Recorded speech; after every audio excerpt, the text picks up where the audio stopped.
Hi! So, good evening kasi gabi ngayon.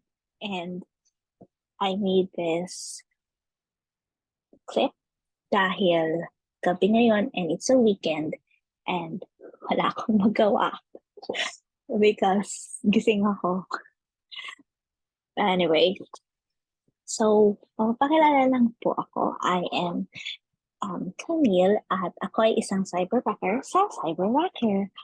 I just got hired officially nitong December 8th. So, yay! Quite happy. I am still under training, but, well, technically, gumagawa na rin ako ng mga trabaho na cyberbackers. And so I made this video because I wanted to also share my experience sa lahat and also record this kasi this is unofficial. Wala akong script nga, which is I should have na script, no? But anyway, I am, paano ba natin umpisahan to? Parang ang laki ng video na gagawin ko. So, umpisahan ko siya. Hindi ko ng notebook.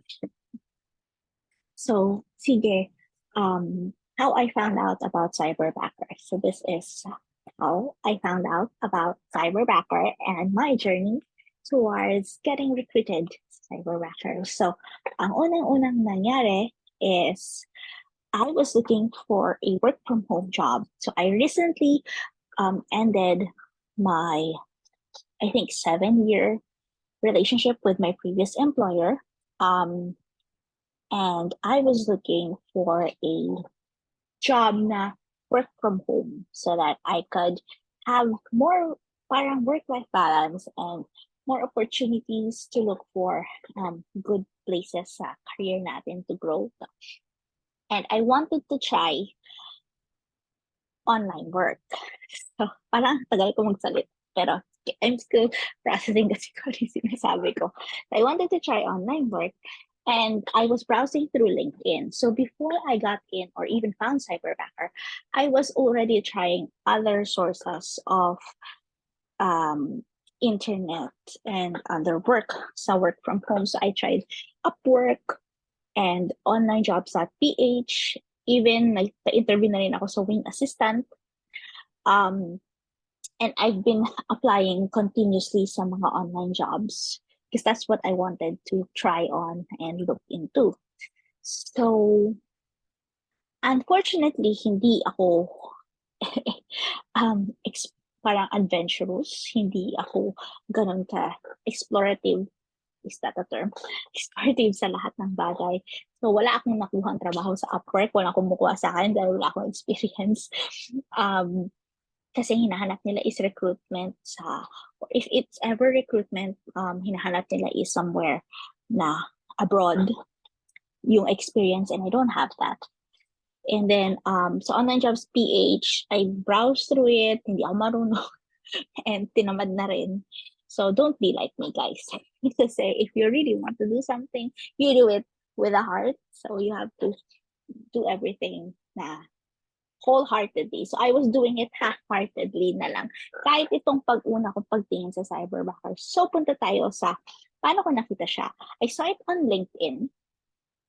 I've been seeing it through LinkedIn being published continuously, pero hindi ko siya pinapansin.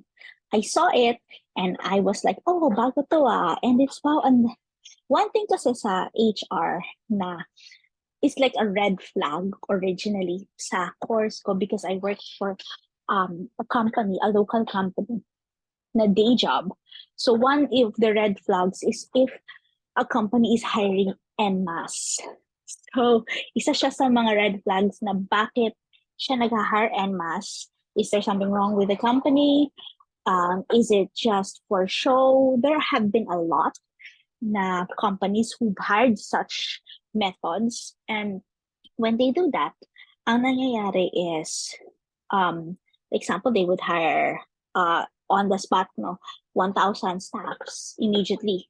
Tapos after a few months to 6 months to a year, bigla sila magda-downsize, magle-lay off. They're filtering everybody up to na lang support or point na mga tao na lang na-prefer nila with the skills that's right ang nare-retain. So, kawawa yung mga tao sa baba na hindi ganun kagaling but has the potential. So, yun ang para sa akin is a red flag already with the company. So, yun ang una kong nakita and na-notice kay Cyberbacker. Meaning ko yun. But, I was quite curious about it. Kasi, I looked into, kasi pwede mo siya i-Google, and then you look at Glassdoor, and you look at Glassdoor, saka, ano ba isa? Indeed, if you look into those reviews, ang ganda ng reviews. So I was wondering, okay, bakit kaya? So dahil wala akong magawa isang gabi, I tried applying sa site. So once I clicked the site, automatically pupunta ka, dadaling ka sa Cyberbacker sites. And what attracted me to the page is, biglang andun na lahat ng kailangan mo. It's specifically a site for hiring. So it gives you the description of what Cyberbacker is, what kind of company it is, and automatically yung equipment na kailangan mo to be a Cyberbacker. And at that time, I just purchased a laptop that has the same quality or qualifications requirements ng hinahanap nila. So I was like, okay, bakit natin i-try? Why not try it? Because wala namang mawawala if we try it, right? So I clicked, and one of the things beside from everything na nandun sa Cyberbacker sites is if you click the careers part ng Cyberbacker, you would automatically be given or transported to this page na andyan lahat ng hirings nila or vacancies. And if you click each one of them, you would see kung ano yung mga positions that are available immediately and pati yung job descriptions nila. So, it's so convenient because in one page, andyan lahat and you can just click and bisahin mo, okay, kaya ko to. Click, ay, hindi ko to kaya. Out na to. Ganon. So, it's quite good. Plus, I also found out that you can click it or choose more than one na work na prefer mo. So you can choose the work that you want. So if you kaya ko ba tong gawin? So you have to think about it because as ang sinasabi niya natin sa Cyberbacker is you do not need experience. So if meron ka lang like passion and trainable ka enough, especially if you're techie, trainable enough for that, then you can apply. So kung sa tingin mo is you're okay with this kind of position and okay, hindi ko alam to, but I'm willing to know about this, so you click it and pwede mo siyang apply. So on my experience, because I have, or my area of expertise is in HR, so ang clinic ko at nakita ko, luckily, is yung career consultant, which is technically parang recruiter siya. Nag-i-interview, nagsusource. So I clicked that. And also I was able to click another one.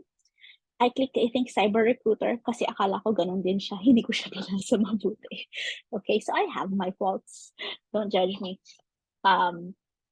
So yun, Cyber Recruiter yung at sa career consultant. And then after that, you click apply. I don't really, ilang weeks pa lang ata since I got hired, nalimutan ko na yung proseso. But yes, that, and then you will be given kind of an assessment, a little assessment about to yourself, about what are your thoughts, how do you handle certain situations or your feelings, right on the spot, pag-click mo ng apply. And then you just answer that briefly kasi mabilis lang naman siya. And then right after everything was submitted or is submitted, automatically, i-click or ibibigay ka nila sa option that you can go to the interview. So dito ako medyo na-win down kasi naka-pajama ako nun. Pajama din naman ako ngayon. Naka-pajama ako nun. I looked really haggard kasi gabi yun.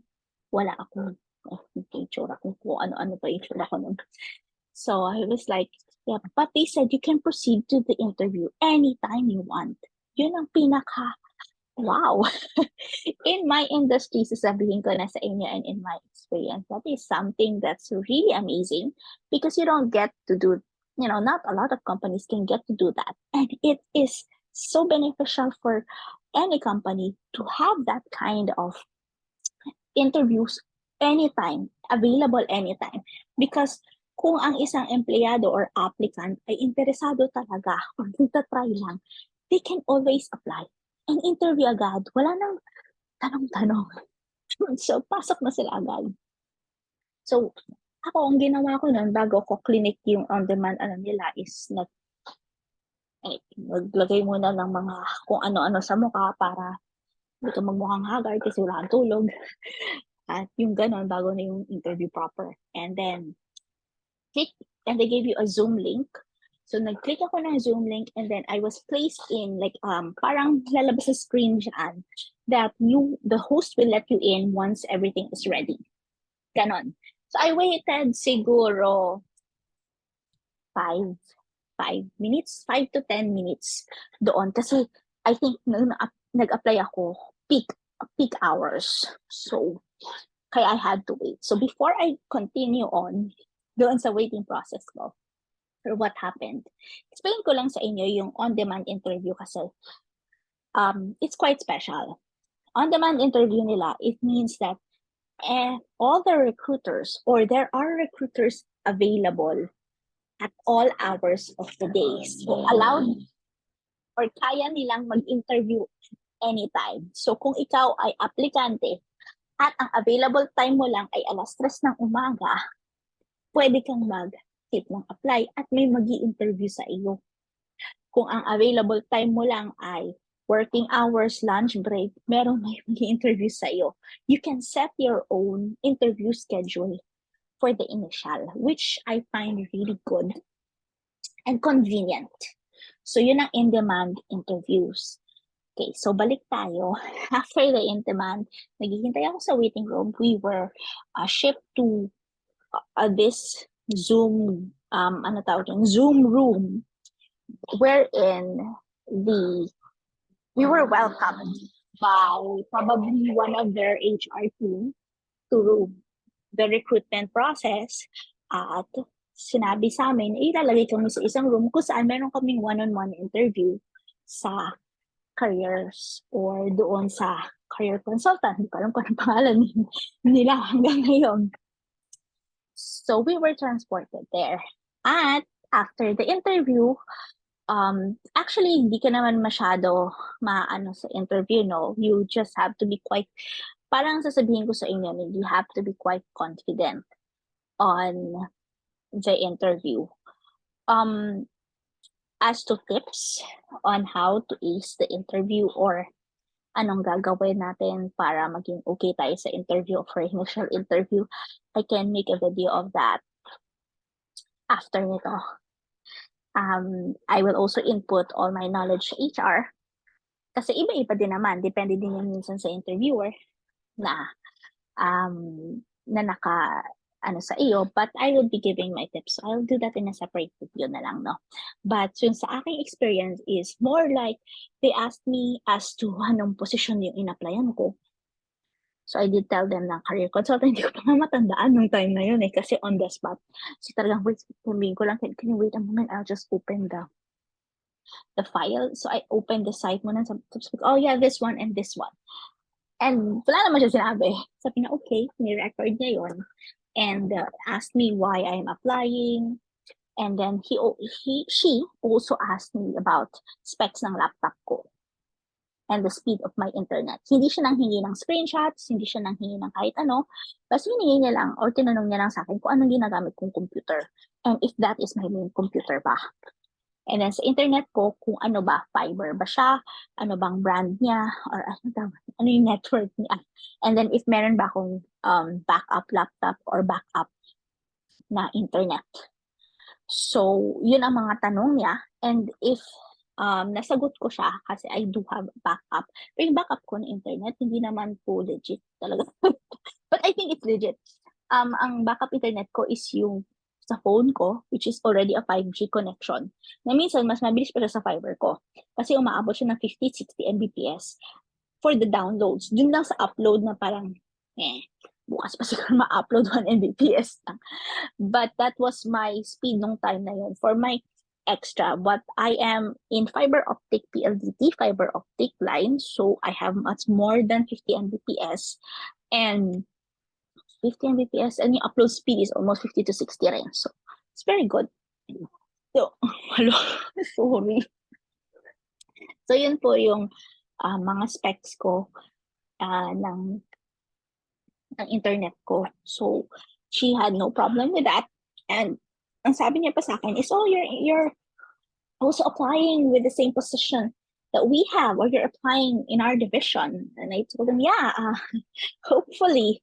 And she said, okay, very, very amiable. Very, amiable sa Tagalog? Hindi ko alam. Basta friendly siya. At, although medyo parang pressured sila sa time, parang medyo pressure and with a little bit of, they were in a hurry, but they asked the necessary questions, I think, for an initial interview na wala pa silang kaalam-alam about sa iyo.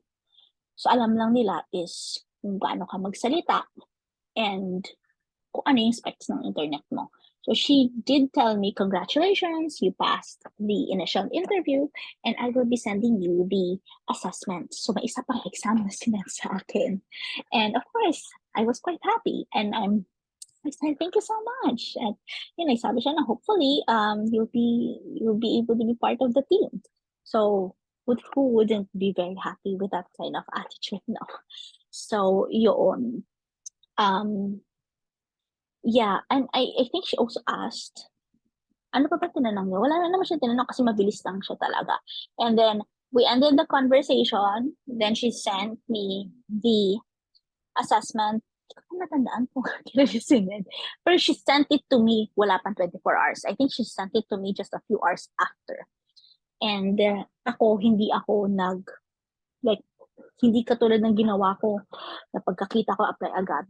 For the assessment, I conditioned myself muna. Hindi pwede, in any exam na ina-applyan natin, hindi pwede na pagkakuha natin ng exam or pag sinabi sa atin, oy, may exam ka ngayon, ay mag-exam ka na agad at bubuksan mo magsasagutan.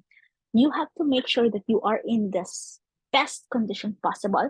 Your brain and your mind, your body, your psychological aura ay nakaprepare siya. It might seem like a lot, grabe naman, assessment lang yan. No, this is for anyone, any exam, any future. Kailangan yan ang iniisip ninyo. You have to condition your body to be in the exam mode. Kasi, if you're not in the exam mode, yung concentration ng mind mo, hindi doon.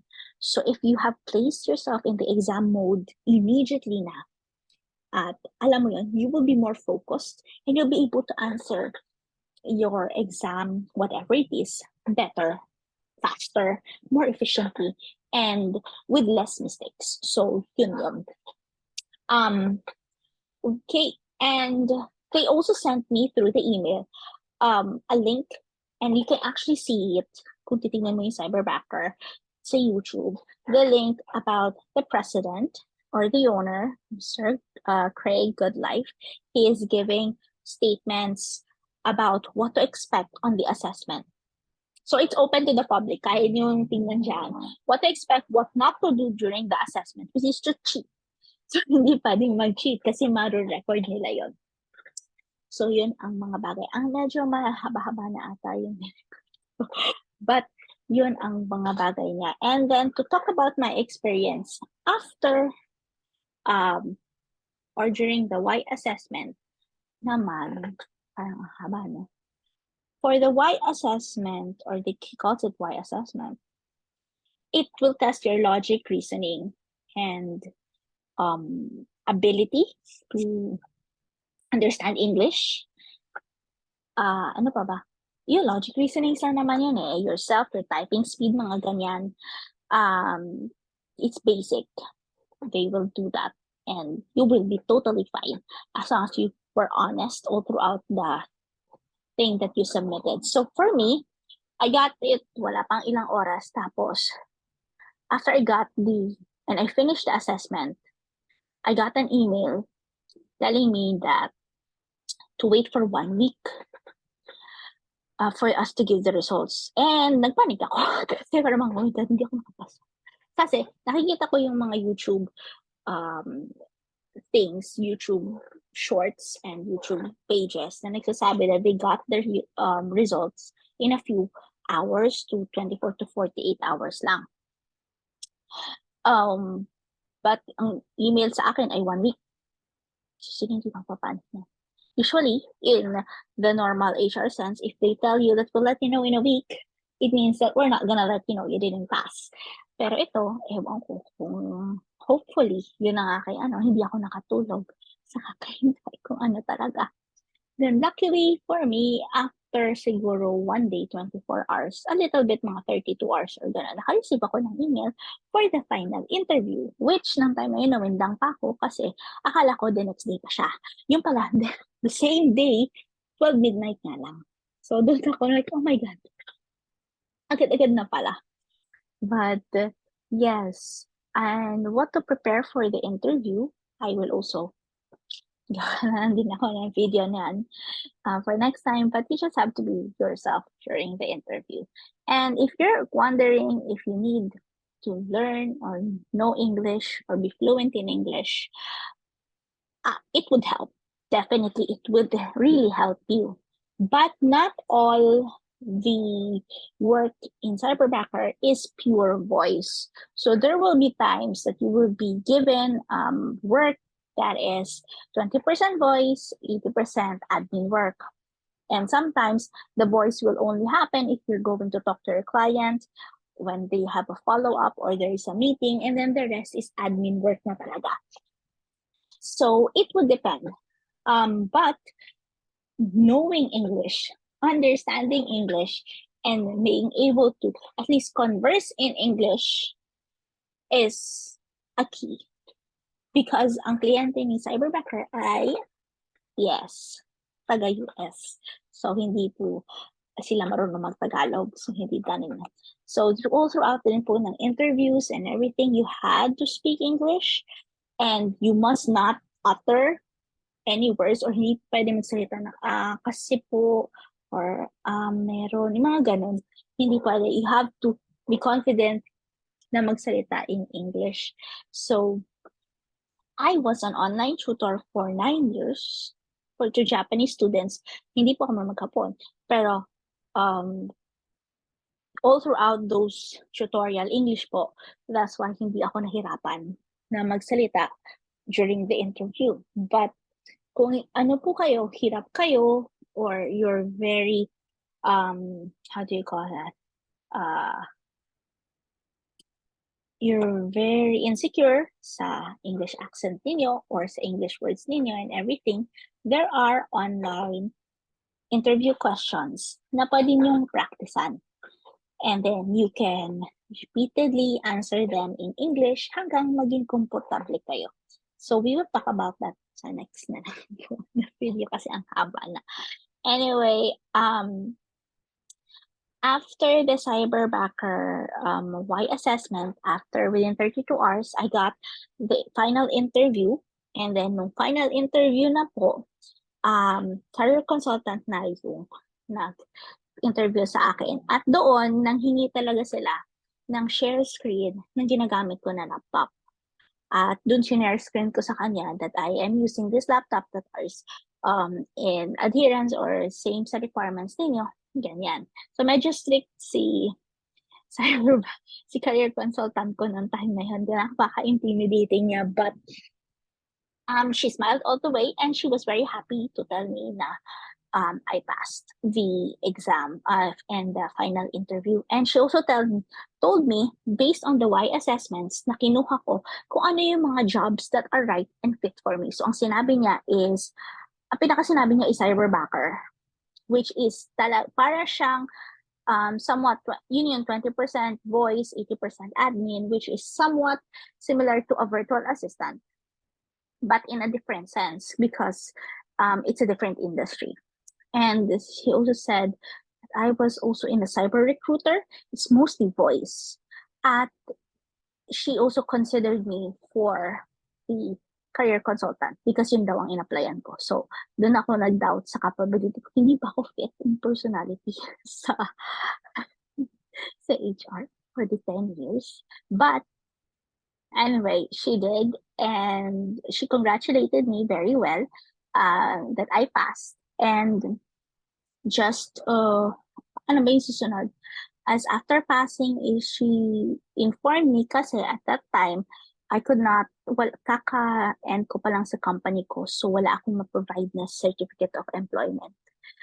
Hindi pa sila nagbibigay, so I couldn't give. So she placed my application on hold. Sabi niya, bibigyan niya ako ng 30 days. So I did ask, is it okay if I am able to provide something else? Like, just a proof, kasi nakalagay doon proof that you're no longer with the company. So I told her that I can have forward you an email from the HR of my previous company na hindi pa ako nabi-issuehan ng COE. So sabi niya, okay, that might do. We will see. So, yon. And hindi pa ako immediately nagbigay sa kanya ng ganyan. So, I think it took me a week because she gave me the requirements. So, she will ask you for requirements na, ano naman yung pagkapasa kayo. So, yun ang aking initial experience as a cyberbacker that I just wanted to share and record at 3:47 a.m. ng Monday morning. So, hindi ako mga tulog. And I have my coffee with me. So, okay. Anyway, if you have any questions, if you have anything that you want to ask, you feel free to leave a comment. And I am very willing to help you understand the process in Cyberbacker, to give you lots of tips and everything. If you just ask, leave a comment in the link below para po makasagot ako. And if you're interested and would like me to be your referrer, kasi meron din po, pwede kami mag-refer ng mga applicants. So if you want, you can use my link below, which I will attach in the comments part ng video. And yun, and if you have questions that you want to know about Cyberbacker, then feel free to send a message, leave a comment, pwede rin para mas marami makakita at makaalam. So dito lang po muna ako hanggang, and then I will be, as I promised, I will make another video for tips on how to pass the initial interview or any other interview, hindi lang Cyberbacker, but also in any form or interviews based on my experience. And yung second is, ano ko matandaan yung sabi ko kanina, but I will be making videos on how to do the final interview and my other experiences past Cyberbacker after na noon na nakuha ako. So hopefully this helped you a little bit. And if you have any comments, feel free to yun, sabihin mo sa akin sa akin. So thank you so much, and 3:50. Parehas din yung relo, nakabaliktad lang. So this is me signing off, and good luck on your Cyberbacker adventure.